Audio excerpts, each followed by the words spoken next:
Bonjour à tous, dans ma chaîne YouTube Monsieur Intelligent. On reste toujours dans le même projet, le projet 3, sous le slogan Pour une vie meilleure, je réalise avec mes camarades un recueil de consignes pour se comporter en éco-citoyen. Séquence numéro 1. J'incite à l'utilisation des énergies propres. Séance numéro 3. Vocabulaire. La leçon. La consigne et l'interdiction. La situation problème. Donne la source de quelques énergies propres. La réponse. La source de quelques énergies propres. L'énergie solaire provient du soleil. L'énergie hydraulique provient de l'eau. L'énergie éolienne provient du vent. Le texte. L'Algérie et le développement des énergies propres. En 2011, dans le cadre de la politique énergétique du pays, le gouvernement algérien a adopté un programme de développement des énergies propres. Ce programme a connu une mise à jour en 2015. Dans sa déclaration, le ministre a insisté sur l'importance à accorder à ce défi. Poursuivons notre politique d'installation de fermes éoliennes. Encourageons nos entreprises à produire davantage de panneaux photovoltaïques solaires. Ne revenons pas en arrière, le pétrole et le gaz ne sont pas éternels. Portail algérien des énergies renouvelables, portail.cder.dz/.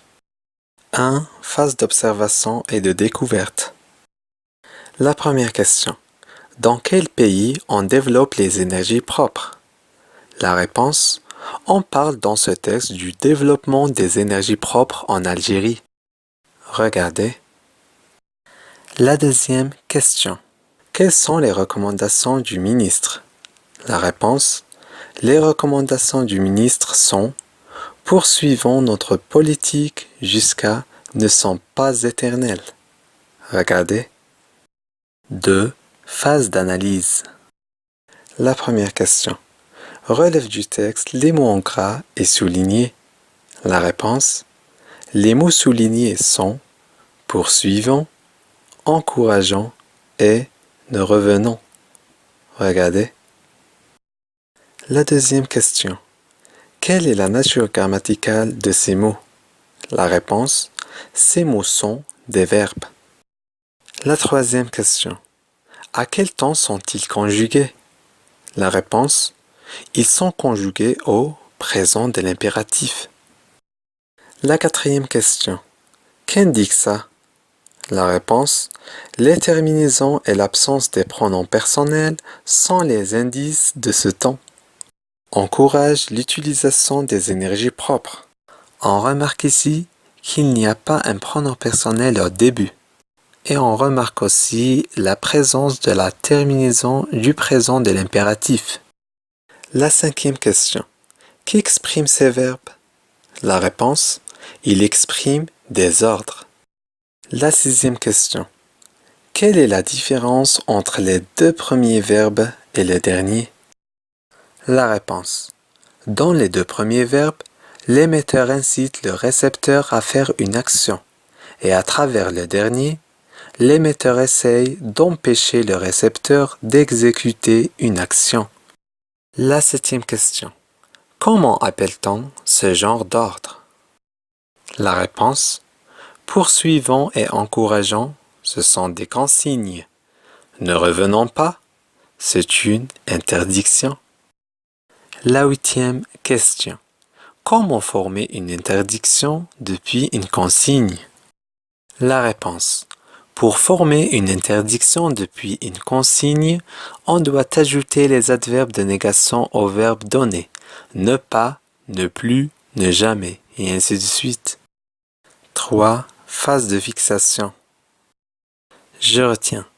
On utilise le mode impératif pour exprimer un conseil, une consigne ou bien une interdiction. Pour former une interdiction, on doit ajouter à la consigne un des verbes de négation suivants. Ne pas, ne plus, ne jamais. Exemple. Allume la lumière est une consigne. N'allume pas la lumière est une interdiction. 4. Phase d'application. Exercice numéro 1. Consigne. Classe dans ce tableau les phrases suivantes. 1. Préservons notre environnement en utilisant de plus en plus des énergies propres. 2. N'abandonnez jamais de bouteilles en verre ni de détritus dans une forêt. 3. Ne jette plus de déchets dans la mer. 4. Sors tes ordures ménagères en représentant les horaires de ramassage de ta commune. Comme vous voyez, il y a un tableau de 2 colonnes. La première représente les consignes et la deuxième représente les interdictions. Alors, qu'est-ce que vous dites de la première phrase? Très bien, c'est une consigne. Mais pourquoi? Tout simplement parce qu'il n'y a pas un adverbe de négation. Maintenant, on passe à la deuxième phrase. Bien sûr, il s'agit d'une interdiction ici. Pourquoi? Parce qu'il y a l'adverbe de négation ne, jamais. Et pour la troisième phrase? Bonne réponse, c'est une interdiction. Parce qu'il y a l'adverbe de négation ne plus. Et pour la dernière phrase? C'est très facile, c'est une consigne. Pourquoi? Parce que on ne peut pas trouver ici un adverbe de négation. C'est la fin de notre cours. J'espère que cette vidéo vous plaît. À bientôt. Au revoir.